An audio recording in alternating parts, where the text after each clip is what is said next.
Testing 1 2 3 testing.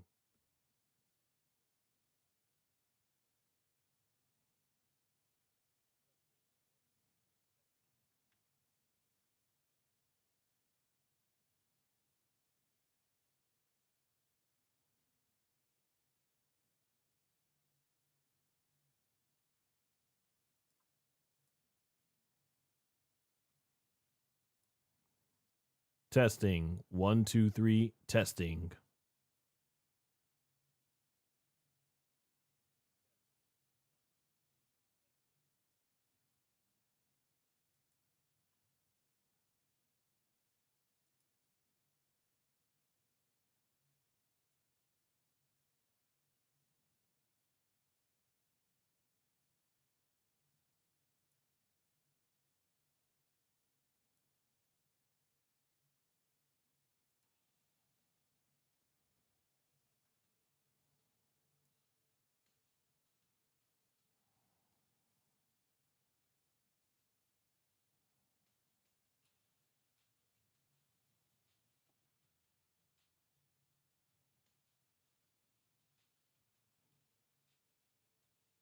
Testing 1 2 3 testing.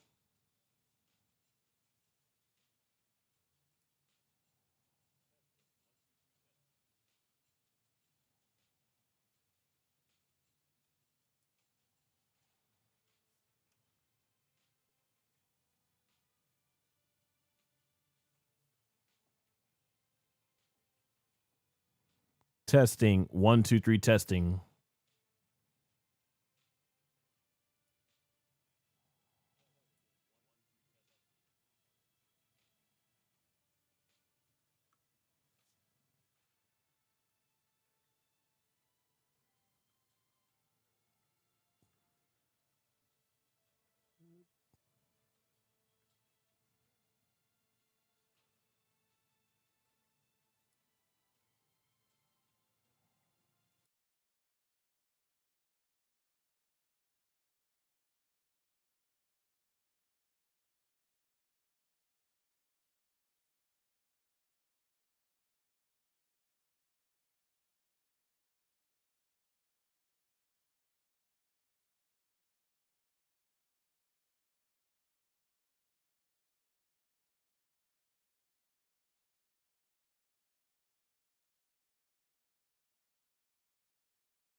Hey everybody, SonGoshuaku live here for my review of WWE WrestleMania. Oh man, I hear an echo right now. Okay, let me fix that. Oh, my technical difficulties here, guys. Sorry about that. Let's see, make sure we got this right. Okay, we're live here, pal. All right, it's been a while since I've been on this channel. Let's start that one over again. All right, make sure I got my notes and everything up here. Okay, there we go. Hey everybody, SonGoshuaku live here for my review of WWE WrestleMania 42 Night 1, aka on Saturday. Man, wow, I gotta be honest, do I think this was the greatest show?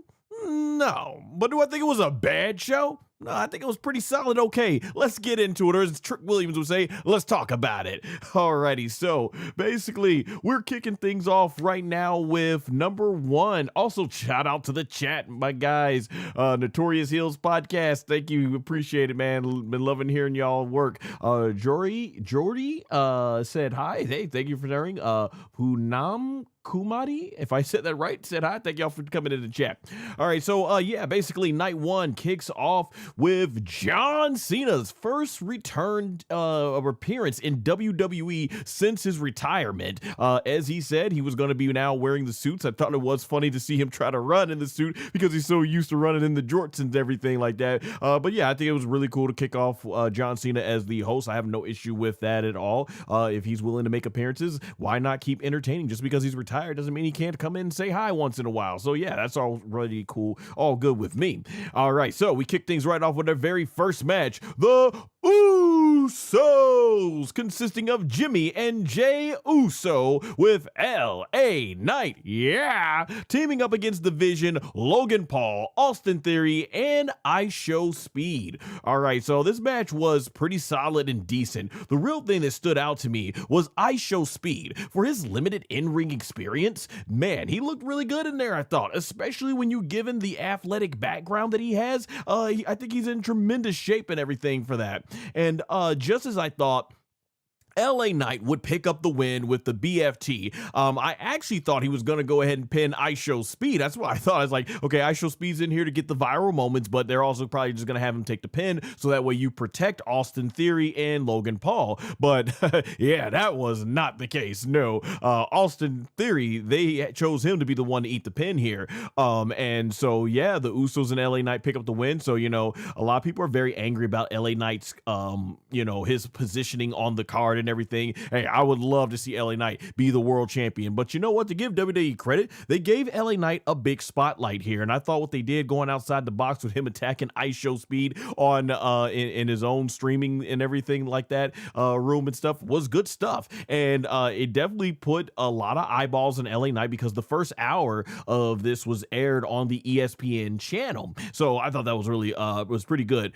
The real big story of this match happened afterwards. Logan Paul, out of frustration, even though it was his boy Austin Theory that lost, he starts yelling like, you only had one time. Yeah, he's like, you had one job to do, one job, just one job. And he boom punches and knocks IShowSpeed's lights out. Then he puts him on the announce table and is about to deliver his twisting splash from the top rope / turnbuckle. But it's at this moment in the story, and I really did like the storytelling here. It's at this moment that LA Knight and the Usos have gained respect for IShowSpeed, because you got to remember, he was accidentally brought into this storyline with the way things played out in the storyline. He didn't mean to hit LA Knight, and the Vision kind of just put him in there in there. But I think it's like the Usos and LA Knight, they gained respect for IShowSpeed, and they had a change of heart, and it's from there that you get IShowSpeed goes ahead and he does the splash that you would see Logan Paul do. He does it off the top rope and everything, the turnbuckle, and did a beautiful looking splash, I thought, and goes right through the announce table, and it basically destroys the announce table with Logan Paul on it, and that'll be a big viral moment. I did get back on X, and I could see right there already on the spot. You were seeing right there that people were talking about like, holy crap, IShowSpeed did this and stuff like that. And you know, man, I got a lot of respect for IShowSpeed. He's someone who really gets it in pro wrestling, and here's why. I wasn't very familiar with IShowSpeed, honestly, going back to his first appearance at WrestleMania 40 when he was in the prime drink against and Randy Orton. But what I do love, and even though I'm not familiar with him, what I really liked about IShowSpeed is that he would come in WWE with his appearances, and he still does it, and he really helps get these superstars even more over. He gives them big viral moments. Randy Orton doing the RKO to him when he was in the prime outfit, or you think about, I was there in person in Indianapolis when he at Lucas Oil Stadium, when he took that massive spear from Braun Breaker. Didn't matter where you were sitting, man, that thing looked devastating, giving Braun Breaker a viral moment. He's one of these guys that I feel like when he comes into the WWE, you know, he is there because he truly is a fan of the product, and he wants to help get these superstars over with viral moments. And how could you not respect that? You know, there are some celebrities that come in WWE and content creators who probably, you know, would only probably care about themselves or something like that, but he's not one of them, man. He puts his body on the line to get these superstars over. You could tell he's a genuine fan, and for that, I do have respect for him. And I thought it was really cool at the end. You know, I guess he goes back from heel to babyface, and the Usos and LA Knight give him respect, and we're probably going to get a Logan Paul versus IShowSpeed match. But yeah, this is good. Viral moment. WWE gets it. You know, much respect to IShowSpeed. Even as a content creator myself, my main channel is Dragon Ball. I think I heard IShowSpeed actually got permission from one of the executives at Toei Animation to use footage of One Piece in his reaction video. So that's quite a big step moving forward for content creators that like to utilize anime footage, you know, for obviously like reactions or educational purposes, or, you know, just giving their thoughts on the show and everything. So yeah, man, much respect. Overall, I thought this match was solid, decent, did what it needed to do. IShowSpeed was, I thought, the standout, and so yeah, there you go. Before we get to our next match, Ivegwad, if I said your name right, sorry if I butchered it. It's the second PG era. Didn't watch. Oh man, you feel it's this PG era. Honestly, I gotta say WWE is definitely gotten away from some PG tendencies and stuff like that and everything. But hey, man, even if you didn't watch, I appreciate you coming to my live stream and everything. So hopefully I can give you some good feedback, and you can decide if it was worth it or not to watch and everything, as that's exactly what these reviews are supposed to be for. All right. Oh yes, it is one of the matches I was looking most forward to on this card. Our second match was an unsanctioned match. Jacob Fatu versus Drew McIntyre. Had to go ahead and get a little water break there. All right. So this match was pretty much intense as you would expect from two guys telling the story that they hate each other. They were bringing out chairs, toolboxes, and tables. We got to see Drew McIntyre do the over-the-top rope dive. He only breaks that out every now and then, which I think is really cool because he always wants, you can tell Drew McIntyre is a performer that wants to make sure that it means something. So when Drew goes over the top rope, it's a big deal, you know? So I really appreciate it all as a fan, just seeing him keep certain moves like that special. Jacob Fatu, he was doing some beautiful moonsaults from the middle rope to the top rope, and at one point Drew McIntyre pushes Jacob Fatu off and drives off of the he pushes him off the turnbuckle, and he ends up taking like this really sick bump from the top rope through a table set to the outside, which I gotta be honest, guys, I actually forgot there was a table set up out there and everything. And so when I saw that, man, I was like, wow, okay. Yeah, when he went through there, the table, I was like, man, that's a nasty bump. And like the way he took the bump, he kind of just like twisted his body and did almost like a swanton bomb or something like that, back first, man, and went through the table. It looked absolutely sick. definitely had to be a hard bump and everything. From there, despite that sick bump, Jacob Fatu, he gets back in the ring and is able to get Drew McIntyre on the table, and he delivers the jumping moonsault from the middle rope through the table to the top rope through the table to score the 1, 2, 3, remaining undefeated at WrestleMania, now at 2-0, because I think he beat LA Knight, was it last year and everything? And there you go, Drew McIntyre. There you go, Jacob Fatu. I did think this is, like I said, one of the better built up stories in WWE on the way to WrestleMania. So I thought that was really cool. But overall, though, when you look at the full picture of what we got here, yeah, I gotta be honest. I thought they were going to be brawling all over the stadium and everything. I wasn't expecting it. You could have made an argument to make it as violent as the Hell in a Cell match that Drew McIntyre had with CM Punk, especially when they brought that toolbox. But yeah, I would say what we got in the main event was actually a lot more. It was a lot more brutal than that. Definitely, it was a lot more brutal than that. But hey, it is what it is on that front and things like that. Oh, what up, DJ Booga says, I feel bad I can't see it until tomorrow. Oh man, I guess this was going to be spoilers for you, man, but thank you for coming into the chat, man. I appreciate it and stuff like that. My boy DJ Booga, always a really great supporter and everything. But yeah, man, this match was good though. For what it was, I thought it was good. It's not the most brutal unsanctioned match you're gonna see, but overall I still thought it made Jacob Fatu look good, you know, is what he say. Yeah, I mean, he dog walked Drew McIntyre in the end there. So yeah, man, yeah, props to these guys actually going ahead and putting that there.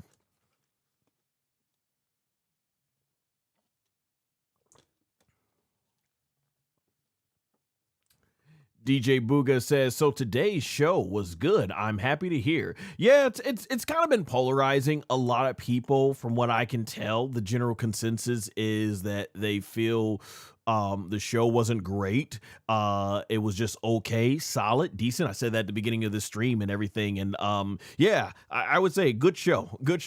Not maybe great WrestleMania spectacular show, but good show nonetheless. And of course, we're only halfway through the show because tomorrow's night too.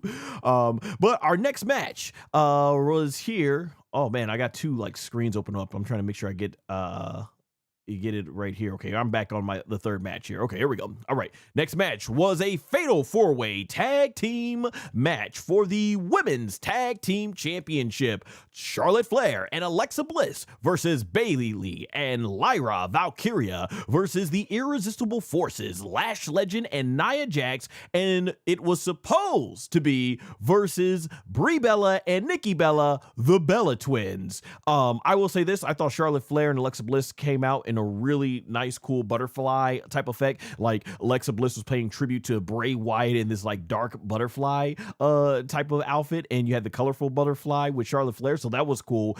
Shout out to Lash Legend and Nia Jax. They came out with a tribute to newly, finally long-awaited WWE Hall of Famers, Demolition, so that was really cool. However, the big part and the biggest thing anyone's going to be talking about when it comes to this match is that we got Nikki Bella coming out, and she confirmed she was not able to get cleared. So taking her place to team with her sister Brie Bella was none other. You all heard the rumors. They tried to be on commentary like, who could have saw this one coming? Well, I think we all saw it on the internet, but hey, I appreciate WWE still bringing the energy for it. We got the return of Paige, and you best believe I was like, yes, let's go. Woo, man, this was fantastic. Paige back in the WWE, but not just back, ladies and gentlemen, back in a wrestling capacity. Man, so fantastic. DJ Booga the chat says, thank you, brother, for the info. I have to head to bed. Have a great stream. Thank you. I appreciate you joining the stream. Hope you enjoy WrestleMania too. But as far as getting back to this, man, Paige, this was awesome. The audience went crazy. So did I, and I'm in my living room like, man.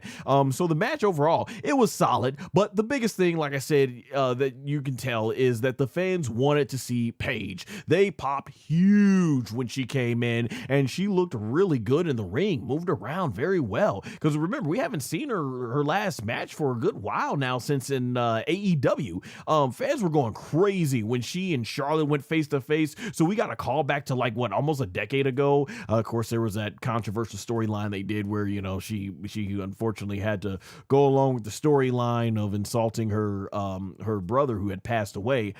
So definitely one of the darker times when it comes to the Paige and Charlotte feud and stuff like that. But you know, unfortunately, through the line, it totally wasn't needed for that story. Both women were able to put on good shows, and we got that here. So we got to see them go back and forth and everything. I don't know if the fans were chanting boo when Charlotte would hit Paige, or if they were chanting woo. But it is cool to see Charlotte still getting cheered after all this time, you know, compared to like last year when they were, you know, putting her back in the same spot against Tiffany, which, man, that sucks. Tiffany and Io Sky both walked out as women's world champions, and both of them are not on this show. So I mean, like, what's going on there, man? That sucks. Let's see here. As far as from here, but in the end, when Alexa Bliss is getting ready to do the Twisted Bliss, Nikki Bella takes her revenge out on Charlotte Flair, who basically was the one who injured her, because Charlotte Flair, I forget what she does. She does some sort of move, but she ended up coming right down on Nikki Bella's ankle, and it just kind of like went the other way, and like, oh, it looked really nasty. And even after 2 weeks, she was not fully recovered for that. So she takes her revenge basically out on her by hitting her with the crutch, causing a distraction. And this distraction is long enough for Alexa Bliss to hit the Twisted Bliss, only for Paige to catch her with her knees. She got her knees up, and boom, and Alexa Bliss went, you know, like stomach first into the knees. And from there, Paige unleashes the Rampage for the 1, 2, 3, and we get the emotional moment of her and Brie Bella winning the women's tag team championships as she embraced both Bella twins. Man, these are the emotional moments as a professional wrestling fan that I just could say really truly makes us just proud to be a pro wrestling fan. Really is. You think about it, man. Paige was injured so much to the point that WWE's doctors, their medical staff would not clear her. It looked like, man, even though she was super young at the time, because I think she's only like 33 now, going on 34 later this year, man, because she had to retire real early. She's been wrestling, I think, like since she was like 13, more or less that age. And man, you just think like, wow, Paige's career could be over, and she's never going to be able to wrestle again, and she's still in her youth. She's still in her physical peak prime, man, especially when all the women, because she kind of paved the way for the women's revolution. It was Paige with having those awesome matches with Emma in NXT that really, you think, kind of really kick-started, I thought, the women's revolution. And when all those women were coming up to the main roster, man, Paige's career was cut short, and you know, they tried to do the general manager thing with her for a while, and eventually, you know, she ended up leaving WWE, and she did make a great comeback in AEW, where she got to win the women's AEW World Championship out in in the stadium out there in London.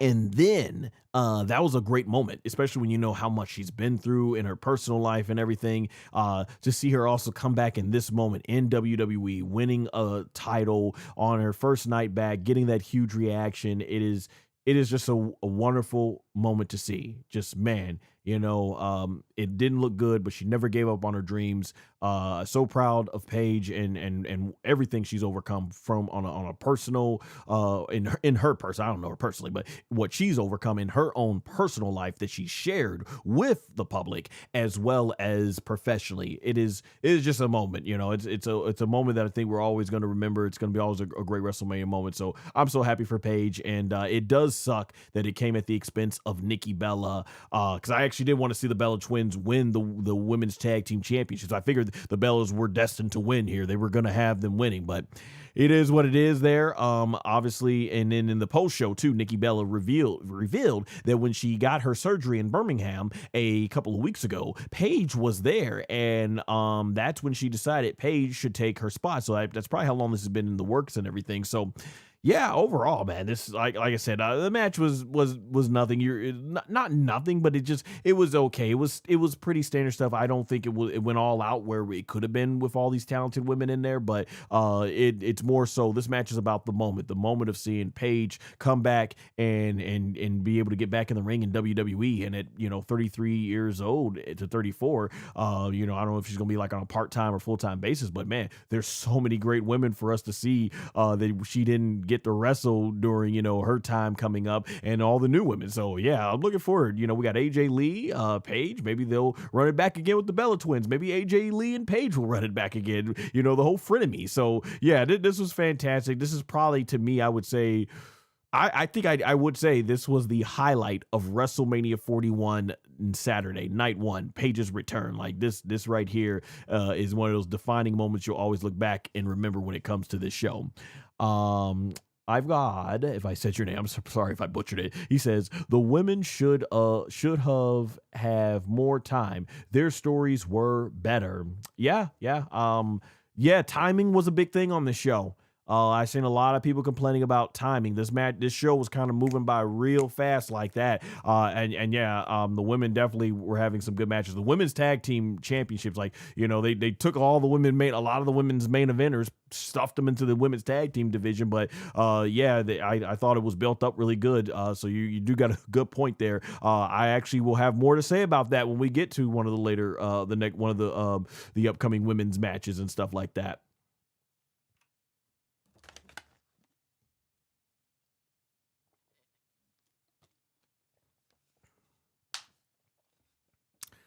All right, our next match was for the WWE Women's Intercontinental Championship.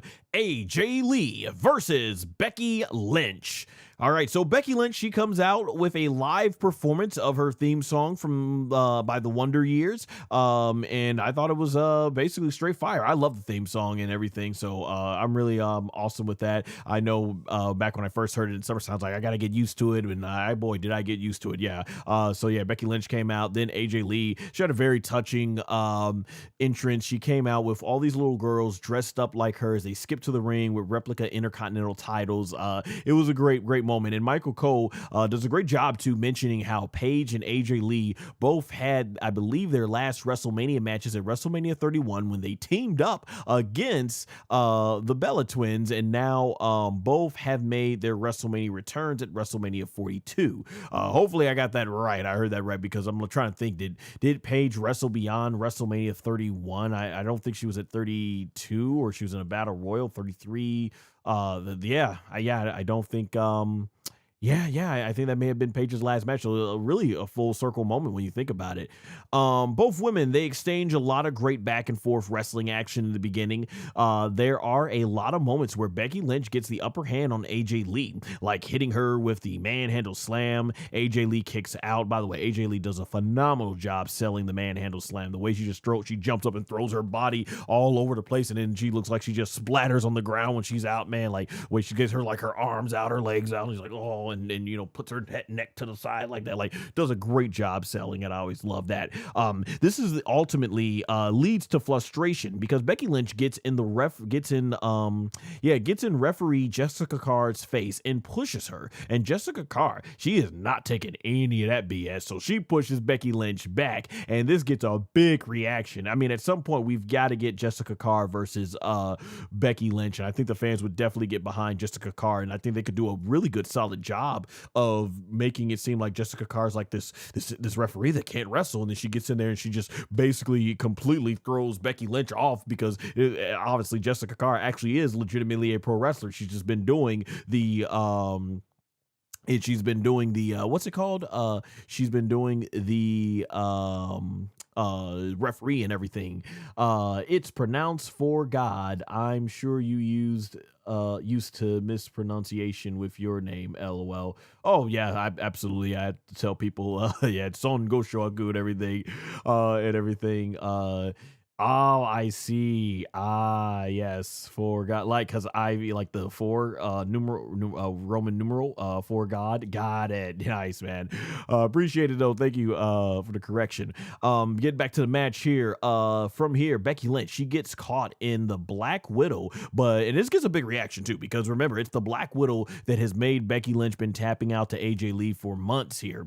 And then from here, eventually, the Black, yeah, AJ Lee is able to get out of the Black Widow because she ends up grabbing AJ. Yeah, Becky grabs AJ Lee by the hair, causing her to break the submission, and referee Jessica Carr didn't see it. Now, in the closing parts of this match, Jessica is distracted, and Becky Lynch goes back to the corner to remove the turnbuckle pad that she loosened earlier in the match because Jessica Carr stops telling her, like, you know, you're absolutely unbelievable, like, or something along those lines she was saying. And from here, AJ Lee, she runs into Jessica Carr in front of her, trying to go for a splash, causing AJ Lee, to splash Jessica Carr. And with Jessica out of the way, Becky Lynch then smashes AJ Lee's face into the exposed turnbuckle and hits the manhandle slam. Once again, AJ does a great job selling it and gets the 1-2-3 to become a 3-time women's WWE Intercontinental Champion. And that's the story. After months of clean tap out losses to AJ Lee, Becky Lynch basically had to resort to cheating to beat her. And that's where it goes. The match I thought was solid. Okay. To go for it's for God's what he said earlier in the chat, could have used more time. This was very short, given the grandiose of this story and how much it played out over months, and you know, just how much Becky Lynch could not stand AJ Lee. This match was shorter. I think it may even been shorter than their match at Elimination Chamber. It had a screwy finish, and that's it for the storyline.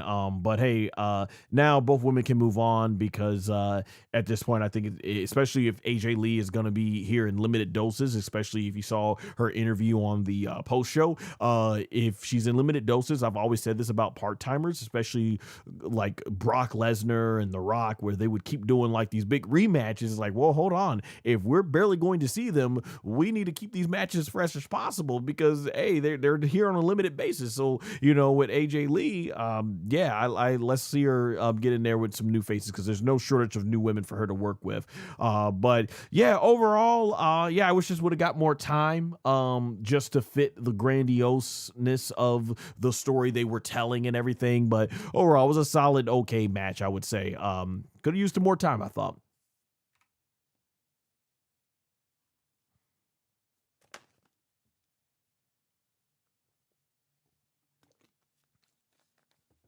All right, our next match was Seth Rollins versus the Ring General, Gunther. And man, I have a great suspicion. I haven't seen Night 2 yet, but I have a very great suspicion that this is going to rank very high on when I do my ranking for these matches, either Monday or Tuesday, for all the WrestleMania matches. I'm going to say it right now. To me, the match of the night. The match that I think came the closest to that big WrestleMania. Like I said, I hadn't seen any bad matches, but if you want to talk about what match felt like big time WrestleMania energy, it was this match. Holy crap, man. Seth Rollins and Gunther. What would you expect?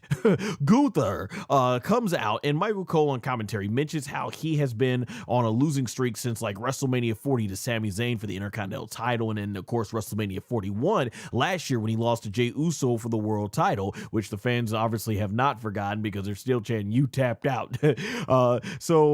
Basically, I wasn't too familiar with the character Seth Rollins was cosplaying, but he had like these black contact lenses in and smoke was coming out of his black jacket. It looked pretty cool versus what he usually wears on the over the top stuff. So I've been liking this more serious version and everything and stuff like that. For God says, hope AJ sticks around. I enjoyed her comeback. Absolutely. It sounds like she is sticking around just on on a part-time basis and everything. But yeah, it's definitely good to see her back. But before Seth Rollins can even finish his entrance here, while he's in the ring, Gunther comes out of nowhere with a missile drop kick, boom, and just like, man, the fight just starts going all over the ringside area. It takes a while before it finally gets in the ring and the bell starts. But yeah, Seth Rollins is in like a madman once he's like, just becomes this madman once he starts getting the upper hand on Gunther before the bell even rings. Once the action does start officially in the ring, both Seth Rollins and Gunther are going back and forth with lots of power bombs, buckle bombs, clotheslines, of course, chops. Seth Rollins comes back later in the match with some devastating knees into the stomp that Gunther kicks out of, and that's a great near fall. And the fans are chanting, "This is awesome." And Michael Cole, he calls it a match that went from 0 to 10 real quick. And that's the thing. This match was fast paced. They were not letting up. These guys went freaking at it. And at one point, Seth Rollins does a particular maneuver that Gunther is able to counter into the sleeper, and it gets the fans really on the edge of their seats because we know how devastating the sleeper is. You know, that's basically how he ended up beating Goldberg, John Cena, and AJ Styles, retiring him and stuff like that. Gunther gets punched by Seth Rollins, but then clobbers him down with a devastating clothesline. Gunther goes to the top rope for a splash, but Seth Rollins runs up and hits a superplex into the Falcon Arrow for another great near fall. After that near fall, Seth Rollins puts Gunther into the sleeper, and the audience really is getting into it even more at this point, and they are loud. But Gunther gets his foot on the rope before he could even fade. That was a crazy sequence, man.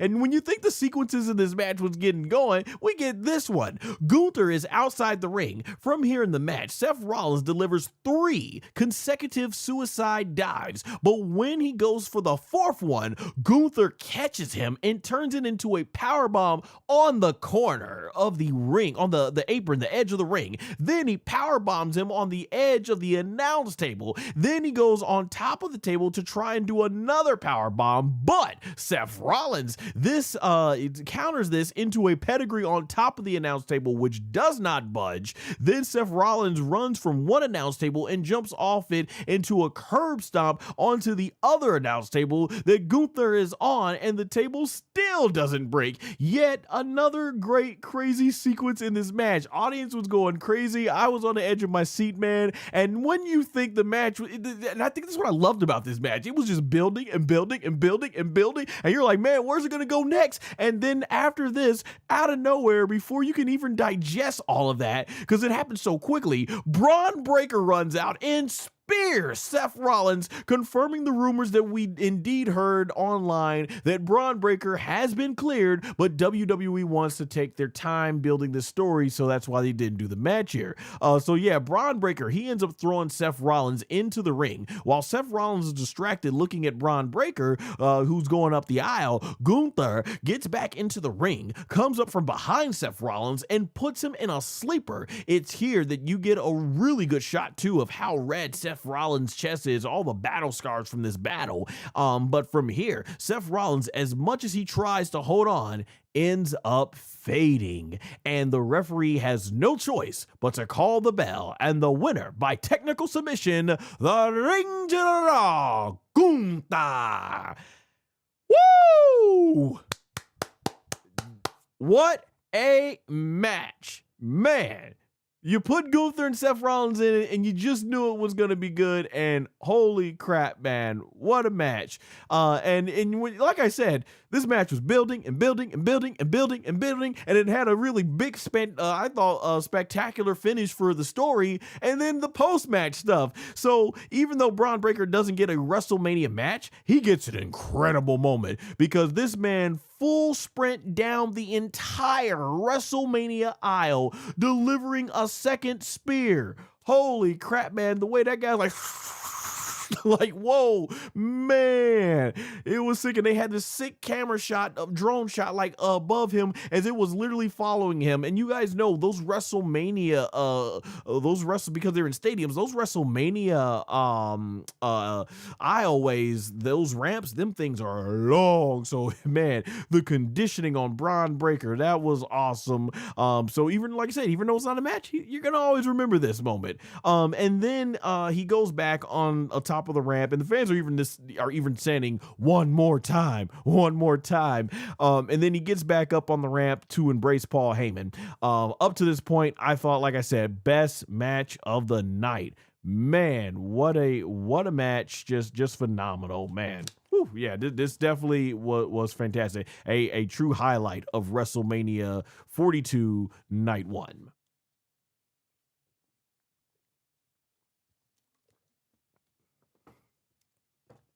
For God says, I thought John Cena should have got involved.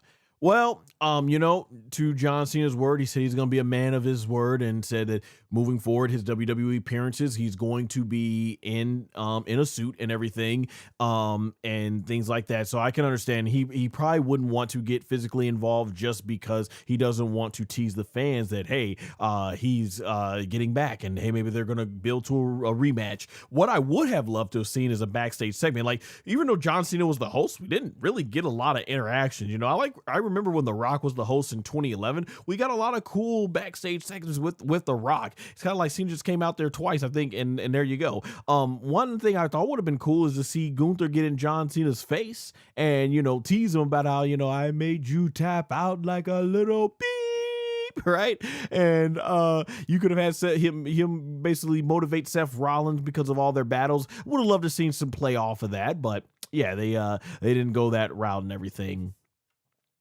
Oh man, I missed it. I gotta remember to change the graphics here. Yeah, so that's when Braun Breaker right there was coming running down to that six spear. Like, man, look how much in the zone he was coming down from that aisle ramp. Dude wasn't even sweating. Dude wasn't even gas. That is the incredible conditioning that it takes for these WWE superstars, and why I will always one of many reasons why I will always have much respect for what these men and women put their bodies through to be that conditioned for the ring. All right, next up, oh, they had the WWE Hall of Famers come out. Oh, did I not? Okay, I didn't. All right. Apparently, I did not do the Hall of Fame. I didn't get a photo, a graphic for the Hall of Fames. But right quick, I thought the WWE Hall of Fame was pretty good. I thought Stephanie McMahon's daughter spoke really well. Linda spoke really well. Stephanie McMahon spoke really well. Obviously, it was a great speech. I love the video package they did. Took up like the whole first hour and stuff. Would have loved to seen the families of Bad News Brown and Sid Vicious speak. Also, too, it was great to see Demolition finally get their long-awaited Hall of Fame ceremony. And as well, enjoyed AJ Styles' speech, which was a lot shorter. But my thing is with AJ Styles, he kind of gave us his big retirement speech when we saw that back on Monday Night Raw. So I thought that made sense. Another thing too, it was really cool to see Hulk Hogan and Andre the Giant get their rightful spot as the second ever inductee of the Hall of Fame, and get inducted in the Hall of Fame for matches and stuff like that. Would have been better had it been last year when Hogan was still alive, but I understood they didn't want to risk putting Hogan on there because he's getting booed out the building. And now you're seeing Hogan having passed away, a lot of fans are giving him more respect and everything for what he did in the business and things of that nature. All right, I'm gonna take a little quick intermission break, guys. I'll be right back.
All right, thank you guys. I am currently back right now and everything, so gonna get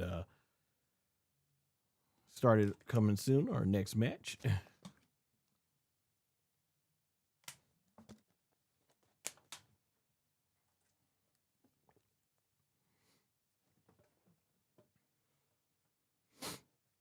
Okay, so let's see what we got here. All right.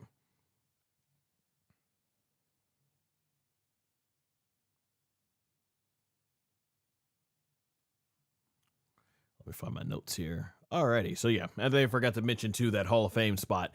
Yeah, it was cool. They brought all the Hall of Famers out there and everything, and they did something interesting that they haven't done before. Usually, the headliner comes out first, which we did get AJ Styles come out, but then Stephanie McMahon came out, and they sit AJ Styles, or they made AJ Styles and Stephanie McMahon stand next to each other. So, yeah, I don't know if that's going to be a new thing moving forward, for the Hall of Fame, but yeah, they had two basically headliners get the spotlight there. All right, we go to our next match, the WWE Women's Championship match for, oh, am I right here? Okay, now I've got my notes already. The next match was for the WWE Women's World Championship, Liv Morgan versus Stephanie Vaquer. All right, so one of the best matches that I thought has been built up extremely strong on WWE programming. And when this match looked like it was the first way they were going in WWE TV, I was like, I wasn't really sure about it, because I'm like, Stephanie Vaquer, you know, I like I said, I think she's fantastic in the ring, but I felt like WWE really wasn't going all out on her storylines in her matches, and I was like, I'm not sure what this is gonna be like with her and Liv, based on how they've booked all the other matches with Stephanie. Like, it's just gonna kind of be simple, where it's like, okay, Stephanie is basically saying that she's number one, and Liv Morgan's like, well, no, I'm going to be number one, and I'm like, that's going to be about it. But no, credit to both these ladies, because they really went in and making their characters work in this storyline to where they hated each other. And I really love the dynamic of the story that they were telling, with how you have the woman such as Liv Morgan, who basically had a quicker time in terms of getting her foot in the door at WWE. But then she had a long time at reaching the mountaintop in the main event, and then becoming Women's World Champion. And then with Stephanie Vaquer, you have the woman who had a much quicker time getting her foot, or no, she had a much longer time at getting her foot in the door in WWE. But once she got that foot in the door, holy crap, man, did she have a much quicker time than Liv did at getting that world title and getting the main event spot. So the dynamic with both women were really good. And man, like the way they made it, and Liv Morgan, I love, yeah, she came out doing a live performance of her theme song, Trouble, with the exact backup dancers that she had in the video. Really funny too, seeing her and Corey Graves on the post show, by the way, do the dances together. But overall though, man, I thought the new theme song works for Liv Morgan and everything. Real talk, like I said, a lot of credit goes to both these women for what they did to build up this match. So Stephanie Vaquer comes out, and the match starts off intense with Stephanie Vaquer taking down Liv Morgan and going right to the head. She injured, because of course when she basically she knocked Liv Morgan so far, you know, so hard, like in the back with her forearm, Liv Morgan's head just crammed right into what was it, Roxanne Perez's head, and it created this big hematoma on her head, and she got black eyes. Like, man, and Liv wasn't actually wearing a lot of makeup in this match, and I think it was just a short, and I think it just made her look that more awesome, epic, you know, B bad A capital double dollar signs, you know, stuff like that. That being said, for the match, I do appreciate both women going in there and just, you know, trying to rip each other's heads off right in the beginning, because this is the type of thing you would want in this type of feud and everything. Now, Stephanie Vaquer actually lands the Devil's Kiss quite early within this match, without any reversals, and you hear the massive WrestleMania audience doing the Booger T, and Stephanie Vaquer was doing it for a long time, almost did, I think, maybe 10 of them, so it was just like, you know, and all that stuff. So, yeah, no, it was cool to see the audience doing that. But I think that should have been a wake-up call for me early on, at the length of this match, because usually if you look at any of Stephanie Vaquer's matches, they usually like to build towards that because it's such a great heat. Like Stephanie sets up for the Devil's Kiss, and then the whoever's about to be on the receiving end of it, they reverse it, and the fans go boo. And usually Stephanie Vaquer usually has to really work hard through her matches to finally be able to land that. And once it builds, you build and build, it makes the people go crazy even more. But I'm like, man, they're doing this right off the bat. I'm like, okay, that's a little unusual. So Stephanie Vaquer actually, yeah, after she does the Devil's Kiss, at one point the audience becomes unglued because Liv Morgan teases doing the Devil's Kiss to Stephanie, but to no avail, as Stephanie ends up countering and eventually leading to her. This eventually leads her to doing the move where she picks up Liv and slams her on the back onto her knee.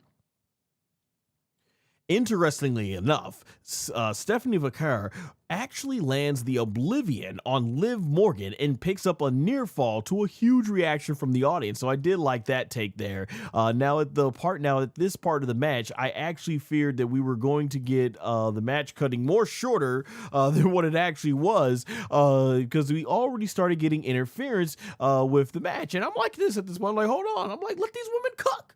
Let these women cook, because I'm enjoying the back and forth action. I think Liv and Stephanie were cooking in this match, and I'm like, why are we now getting interference? Like, let this match breathe. Like, it's like, why are we doing this? We got to the Devil's Kiss quickly without building any drama or tension around it. Now we got Raquel and Roxanne already interfering, and that's what happens. Roxanne Perez distracts the referee, while Raquel Rodriguez knocks Stephanie Vaquer off of the top rope onto the ropes, leading to Liv Morgan hitting the Oblivion, but it ends with a near fall. The match becomes pretty much 3-on-1 since Roxanne and Raquel are outside, and from here Liv Morgan goes for a suicide dive, but Stephanie Vaquer gets out of the way, and Liv Morgan ends up taking out Raquel with the suicide dive, and Stephanie then jumps over the top rope and splashes onto Raquel and Roxanne, taking them out. From here, Stephanie Vaquer is thrown into the steel steps, then thrown into the ring, and it's from there that Liv Morgan jumps off the top rope for a code breaker and then connects with the Oblivion to score the 1, 2, 3 and become what I believe is a 3-time, correct me if I'm wrong, but becoming a 3-time WWE Women's World Champion. Oh, wow. Honestly, like I said, I thought this match was too short. And I was really enjoying this match and thought it had, like I said, I thought it had a great build-up. I wish they would have given these ladies more time to cook. I really do. What we got was good, but I wish it was longer given the story involved. That's my only complaint about this match. They were going at it. This match, like I said, if they would have just given it 10 more minutes, I think we could have had maybe a classic or close to a classic on our hand.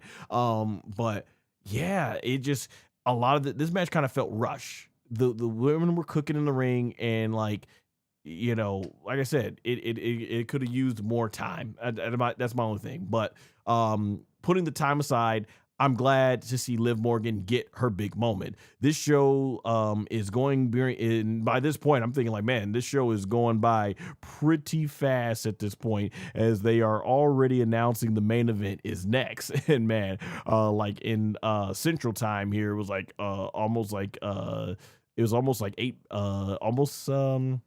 I think it was like 7:57 p.m. or something like that, like or 8. I forget the time, but yeah, it was pretty early. Yeah, it looked like the show was gonna end at 9 o'clock. So I'm like, man, okay, Triple H is wasting no time. He's like, get in, get out, you know. So it is what it is there on that match. But yeah, I like to see these women run it back, you know, at least just in a longer match, because these women were cooking. They were cooking all through the buildup. They were cooking in this match. Let it breathe a little bit. It could have been a little bit longer. That's all I'm saying about this match. But I did enjoy it though.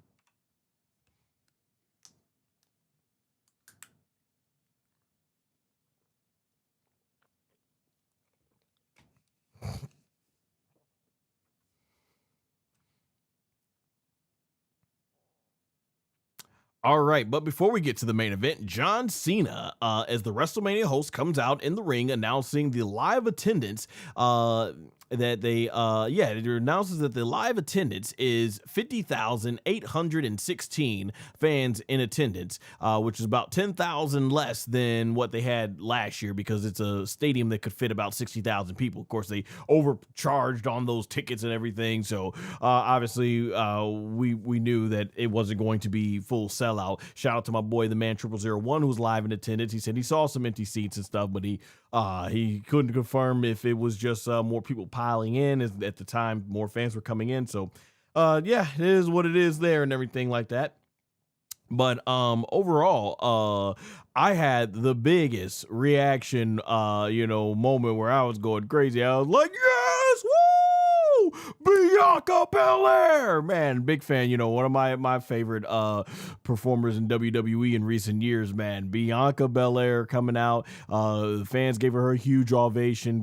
Fans were calling her EST, so it was good to see Bianca Belair back. And she has this emotional reveal that she is pregnant by exposing her stomach. And man, I was super glad for Bianca Belair, even more for her and Montez Ford to have having a baby. And John Cena, he thanks her for sharing the news with everyone in attendance. Obviously it's been a hard year for Bianca Belair. That finger injury 1 year later has kept her out. And if anyone's heard some of her interviews, out of character interviews, one of the things she was saying is it was always tough for wanting to know when she wanted to be a mother or not, because on one hand the thing is like she's in the top peak of her career and stuff like that, and so you don't want to give that up and you don't want to lose your spot. But then at the same time, she also wanted to make sure that she can have a baby while she was still young enough and everything.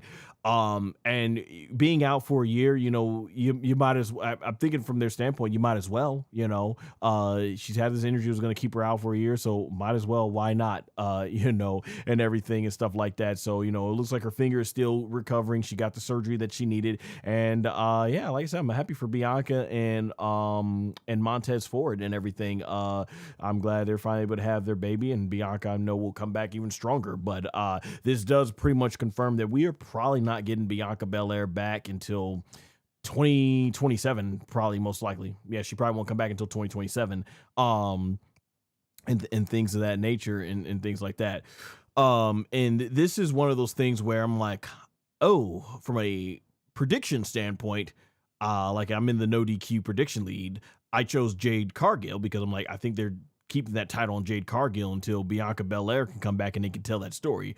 But obviously, like I said, we're probably not seeing Bianca Belair until next year sometime. So, or who knows, it might be a little bit longer than that. Like, correct me if I'm wrong. Didn't Alexa Bliss, I think, Alexa Bliss almost came back 2 years after she gave birth to her child. So yeah, who knows, man? Who knows? That being said, congratulations, Bianca Belair, Montez Ford. I'm glad they were finally able to get to their journey of having a child and becoming parents.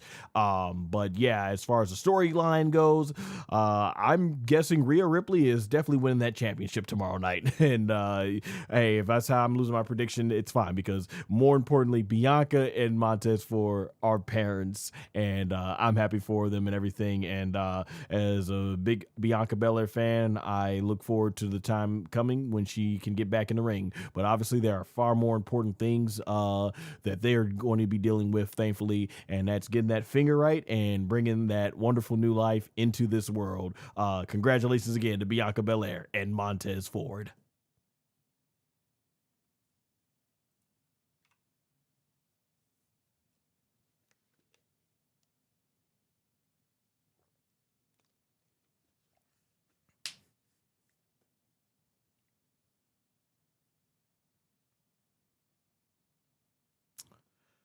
All right, and now we get to the main event of the evening, the Undisputed WWE Championship match. Cody Rhodes versus Randy Orton with Pat McAfee. Oh boy, has the reaction to this storyline been something. It's been polarizing, and I get it on both sides. Listen, I actually have not been too bothered I haven't really been bothered at all by Pat McAfee. I think Pat McAfee has a lot of great charisma. He's always entertaining on the mic.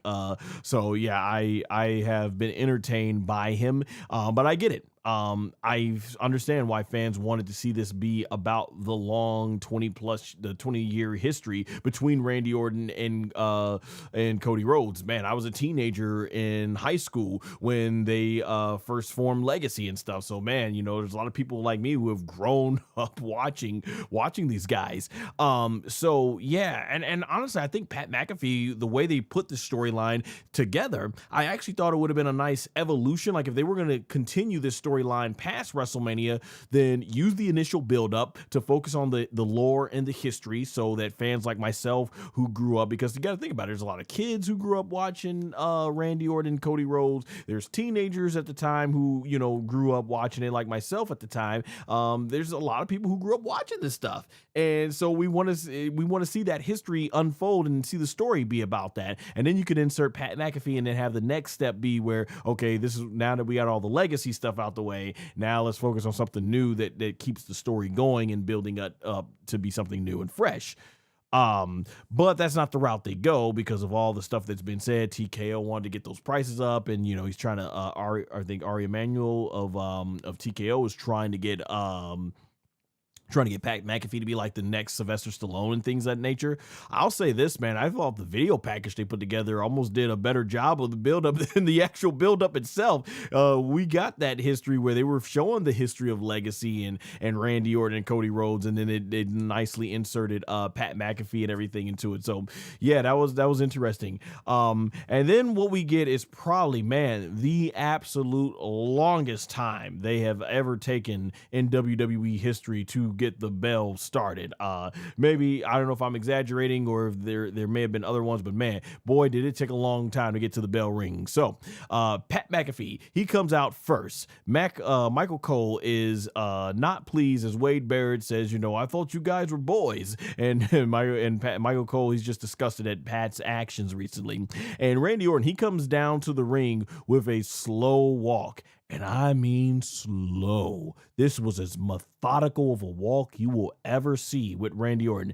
His song must have played the chorus 4 or 8 times. The chorus, I hear voices, in my head, was like, I hear heroes dying. I hear something crying. Like, I forget the lyrics a little bit right now off the top of my head. But yeah, the chorus where the fans are singing it, yeah, that had to play on loop so many times. Randy Orton took his sweet time slowing down, and I'm getting to the point where it's like, man, you know what? If they would have picked up the pace on these entrances, maybe we could fit. Maybe we could have fit Julia and against Tiffany Stratton on this card. Maybe we could have hopefully fit Io Sky versus Asuka on the card tomorrow night. So it's like, wow, yeah, they took a long. This was a long Randy Orton entrance.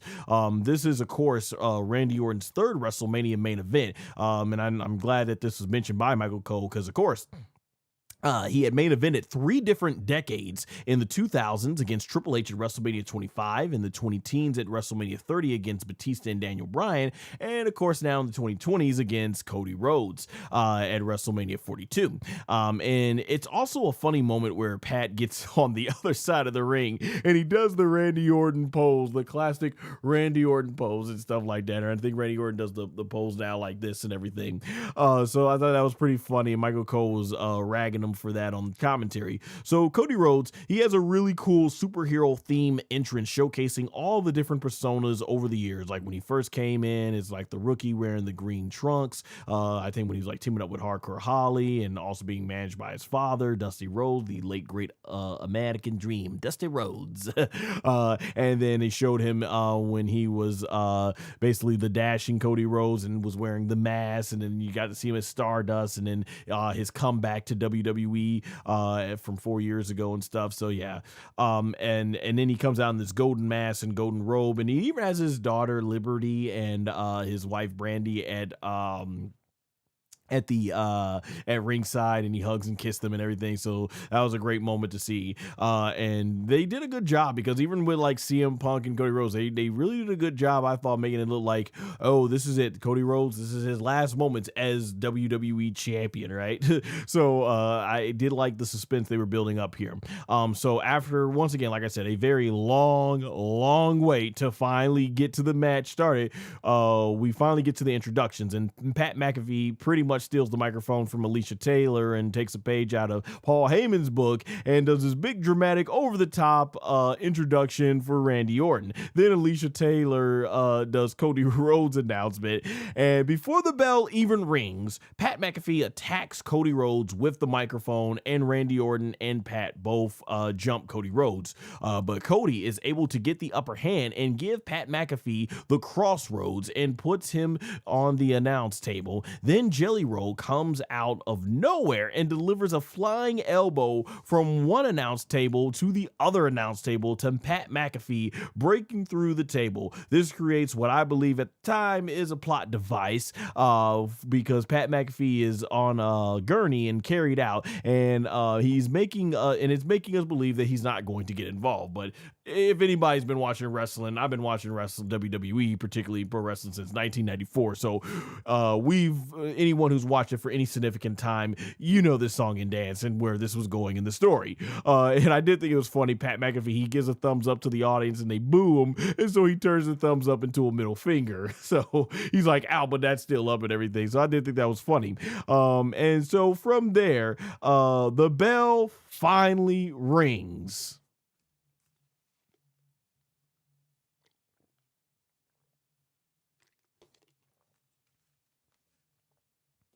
All right, so the match starts off with an intense tie-up. Yeah, collar and elbow tie-up to a feud that has gotten very heated. Yeah, that's always a weird start to me. I always think when it's blood feud, like, I kill you, I want to kill you. It's like, well, I want to kill you just as much more. Ring the bell. All right, boom. Collar and elbow tie-up. Let's do a little headlock. Let's do some chain wrestling. Like, okay, you just want to wrestle the guy and not beat the crap out of him. It's always weird, I think, when they do that type of stuff for those blood feuds and stuff like that.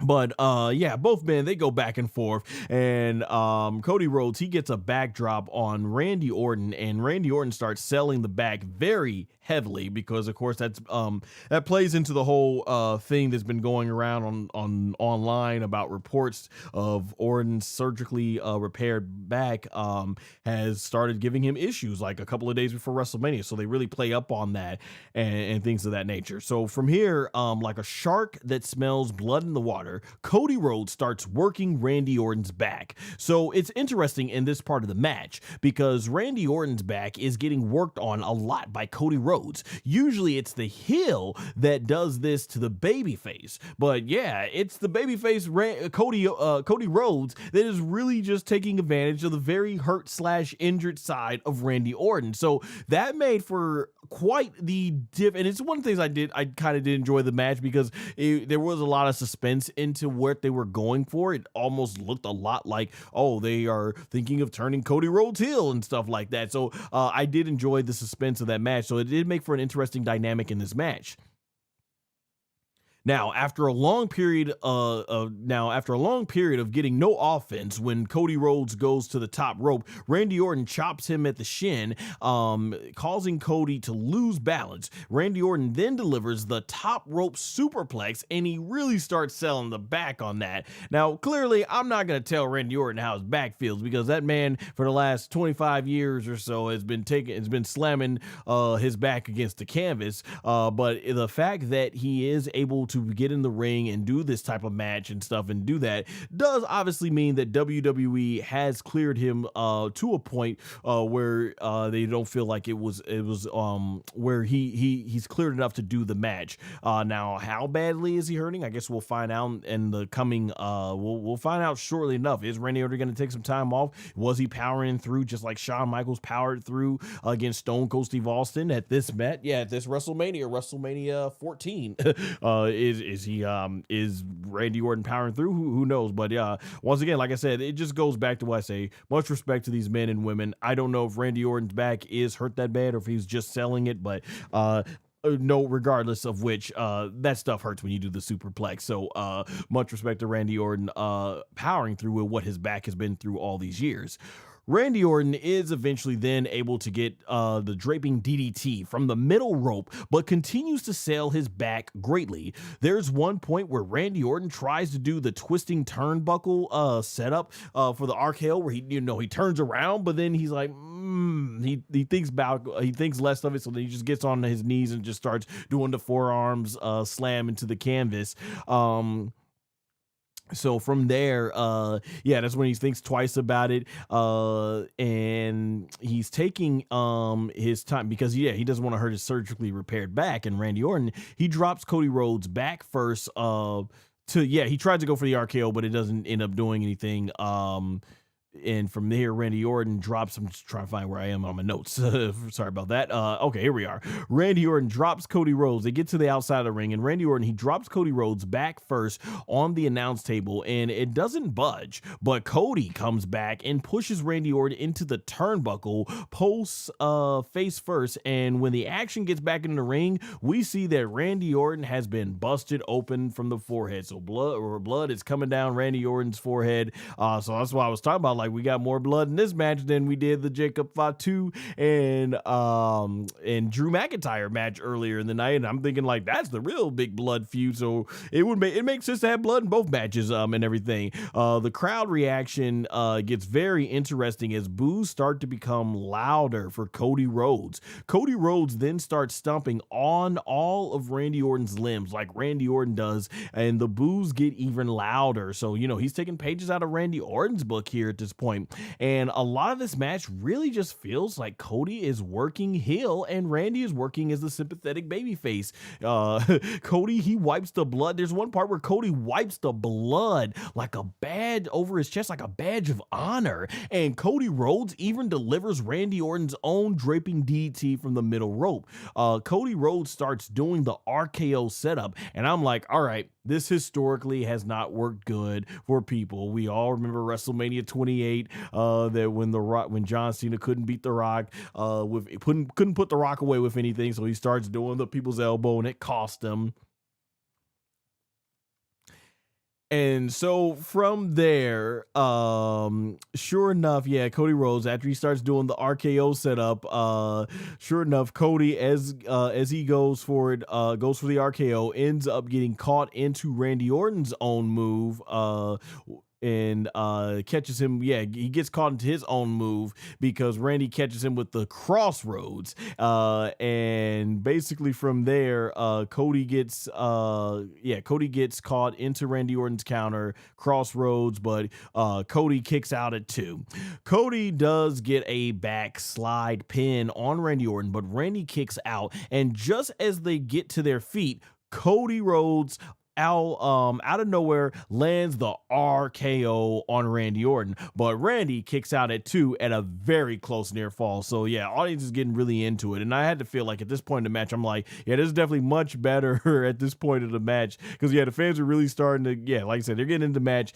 This match is definitely starting to feel a lot more better than the John Cena match we got last year at WrestleMania between Cody and Cena. And of course, Cody and Cena redeemed themselves at SummerSlam for a much better match. Speaking of the match with John Cena, I was saying by this point in the match, Cody should have been, this is the type of vicious side he should have been showing in that match against John Cena last year. So we were definitely getting that vicious side of Cody Rhodes. But both men, they start exchanging blows. Fans are booing Cody and fans are cheering Randy. So, it's like Cody, boo, Randy, yeah, Cody, boo, Randy, yeah. So, like I said, all just getting really into it. And this was an interesting part in the match. Cody Rhodes, he hits a thumb to Randy Orton's eye, blinding Orton, and Orton ends up accidentally clotheslining referee. No, he ends up doing the RKO to referee Charles Robinson, and that's where you know there's going to be shenanigans in this match. So what's interesting in the commentary is Michael Cole at this point is doing a lot of talking about how essentially when it comes to this is that you can't blame Cody Rhodes after everything Randy Orton has done to him. So rather than being like, I can't believe Cody is giving up his morals, he's like, no, that's what you got to do, because Randy Orton, you can't blame him. Look what Randy Orton's done to him and stuff. So yeah, that was good. Let me take a quick water break here.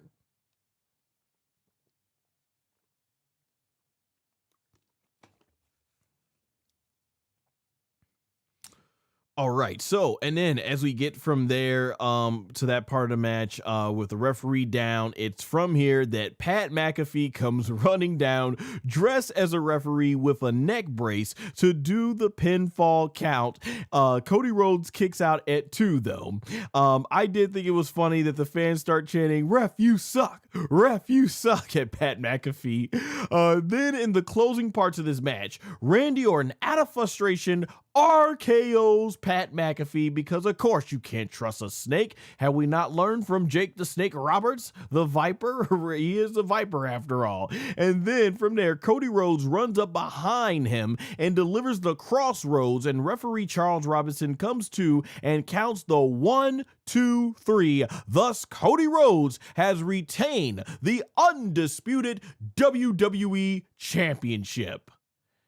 Wow. Okay, so by this point, Cody Rhodes is busted open, and it looks like, and they even showed on the pro show that he had a swollen eye and everything. But yeah, he's busted open at this point, has a swollen eye, and as he is celebrating with the championship, Randy Orton grabs the title out of nowhere, or I think he got the swollen eye after this, but yeah, Randy Orton grabs the title out of Cody's hands and lays him out by hitting him with the title belt face first, and like I said, that might have been where he got the swollen eye. Randy Orton by this point puts the championship belt goes back to the he puts the belt down and goes back to the corner and delivers the punt kick to Cody Rhodes, a move we haven't seen in a few years, since like 2020 to 2021 when he started channeling that old 2009 Randy Orton energy, and he did it so here, and Cody Rhodes sold this thing like death pretty much. From here, WrestleMania 42 Night 1 ends with a bloody Randy Orton standing over a broken, bloodied Cody Rhodes with the WWE Championship, as Michael Cole says, "Well, so much for being your brother," while surprisingly quite a few other fans in the audience are booing Randy Orton now after cheering him. And that's a wrap on WrestleMania 42 Night 1. It's in the books. Man, you know, as I get to the finish of this match, I was like almost wondering for a moment, like, I'm not sure with that ending if it almost felt like Pat McAfee didn't ultimately end up being needed that much. I mean, I guess they were trying to help him, but I'm not sure even how much it really moved WrestleMania business. Yeah. Wow. So, you know, it's like I was saying, and this goes for the main event for tomorrow, that's going to happen later on for WrestleMania Night 2. A lot of fans and some family members, they were asking me who you think is going to win, and I was like, it really doesn't matter, and it should matter, but it doesn't matter. I'm like, Cody Rhodes, if he wins, we know exactly what we're going to get with him as undisputed WWE champion, and it doesn't hurt Randy Orton to lose because he's a bona fide Hall of Famer. Whether he gets 15th championship reign or not, it does not define Randy Orton's legacy. Randy Orton is a set man. His legacy is established. vice versa, if Randy Orton wins, awesome moment for him. He gets that 15th world title and gets closer to Triple H and John Cena's reigns. Or I think he's tied with Triple H, so he gets tied to Ric Flair and John Cena's reigns. And there you go right there. And I always figured, like, okay, if Cody Rhodes loses, then he's probably gonna get the title back anyways. And I'm like, it doesn't hurt Cody Rhodes because this is not from WrestleMania when they first fought with Ted DiBiase, who's also in attendance, Ted DiBiase Jr. When Ted DiBiase Jr. And Cody Rhodes had that triple threat match with Randy Orton, that was a time where Cody Rhodes back in 2010 at WrestleMania 26, I believe. That's a time where, yeah, Cody Rhodes should have been going over because he's supposed to be the new established talent. Well, all these years later here in 2026 at WrestleMania 42, Cody is established talent, so it doesn't hurt him. So it's like, it doesn't matter who wins either way. And yeah, ultimately there we are. Just like I said, Randy Orton is still a Hall of Famer. This does not like make or break. Him winning the 15th world title wasn't going to make or break his career. So there you go. I thought Randy Orton was probably going to win. I thought they had bigger plans. Who knows? Will we see more Randy Orton? Does this feud continue? Will we see Pat McAfee ever again? You know, he came in, did R. Emanuel and TKO a big favor. But will we see him after this? Because it looked like he was going to be departing from WWE. So yeah, and I guess it's the weird thing about this finish is, like, you know, I think most more than anything, WWE fans, we all just want to feel like things matter. And if they don't matter, like, is this just something where they just brought Pat McAfee in for a quick shoehorn of a way of trying to sell the remaining WrestleMania tickets? And now that it's done, he's gone, and there you go. Now Cody moves on to the next challenger, or what else is going to go down? So it's like, who knows? And at this thing, I've heard some fans say that this finish felt a little flat, and yeah, I could see that, because it's like I wasn't even sure what to make of this and everything. Cody Rhodes' title reign continues, so you know, I'm happy for that, because I like Cody Rhodes, and this idea of him turning heel, I'm like, I'm fine with Cody Rhodes. I understand a lot of fans feel he's gotten stale, but I still enjoy Cody Rhodes and stuff and everything. You know, I was a big fan of him going back to like when he broke out of Legacy and stuff, and when he became like, you know, started becoming like his own wrestler as a singles wrestler. I wanted to see him get pushed in the main event back then. So now that he is finally getting this main event push, and he's been able to main event WrestleMania 3 times in a row with some of the biggest stars in WWE history, I'm glad. So I'm enjoying the ride. Yeah, the ending, I guess it was okay, but ultimately, what does it mean long term? And that's the thing about this match. What was the effects of this match going to mean long term for the future of the company and building up new stars, and because, you know, you got two guys who are established and stuff like that. So yeah, it was a finish, and they got to it, and it is what it is. If you disliked it, I understand. If you like it, I guess I understand as well. Yeah, you know, it was nice seeing, you know, Pat get what he deserved in the storyline by Cody Rhodes from that standpoint. I mean, by Randy Orton from that standpoint. But yeah, it just if it's not a finish to me that makes you go like, oh snap, I can't wait to see what's going to go on, man, what's gonna happen next? Like, oh my gosh, like, you kind of, it's a finish that kind of leaves me more like, okay, they did it. And, you know, I'm like, I don't know what to make of it. Like, is this gonna, you know, what's the future here? So it's gonna be interesting to see where things go next here. Yeah, it was a finish. That's what I gotta say. It was a finish, and it certainly is probably going to. This is not going to end up being my top match of the night, honestly, and everything. So I'll say that much. But overall, I did actually enjoy the match, though. I really did. I enjoyed the match. I did like the thrill ride of, oh man, are they actually teasing Cody's gonna go heel here? Only for it, no, he got the babyface treatment and everything and stuff like that. But yeah, it was an interesting dynamic to do that, where Randy Orton, you know, he didn't get much sympathy through this and everything. So yeah, we'll see where this goes, and stuff like that. And so as we conclude here, overall, WrestleMania 42 night one, Saturday. Like I said, I didn't think this was the greatest show, but I don't think it was bad. It was solid. It was a solid, okay show. There was nothing on this show that had me going like, the finish was kind of like, huh? But for the Cody Rhodes and Randy Orton match and everything, in terms of how they played out with Pat McAfee, but there was nothing that made me go like, oh my gosh, this was horrible. This was awful. Like, this was just a waste. And I'm like, no, it was a good show. It was a good show. I thought it was a solid show, yeah, I enjoyed it. It was a good, was like almost a 4-hour show and everything. So I felt like it was a good watch overall. So we're only halfway through WrestleMania, of course. We'll see where WrestleMania night 42 night 2 ends up taking us, because that's where they're gonna go big. That to me tomorrow, later on, because it is April 19th now. This is gonna be something where it's like, man, WWE has a really great opportunity for night 2 for some breakout young talents with Javon Evans, Trick Williams, and Oba Femi. I'm most looking forward to Brock Lesnar versus Oba Femi, hoping WWE does the right thing. We got CM Punk and Roman Reigns in the main event, which I think is going to be a better main event. So yeah, night 2, certainly I think really is going to knock it out of the park in order for this to go from solid, okay WrestleMania to potentially a great WrestleMania. But it's going to be, even if night 2 is tremendously great, it's probably going to be one of those things where people are going to be like, yeah, if night 1 only was just as good, this would be one of the greatest WrestleManias of all time and stuff like that. So yeah, but overall, like I said, I don't think it was a bad WrestleMania. I just don't think it was a great WrestleMania either. It was a solid, decent, okay, good WrestleMania. And then let's go over to the chat and see anything new has come up. From the looks of it, no. 180 of you joining over in the vertical chat. I appreciate that for the views. And then 14 of you joined over.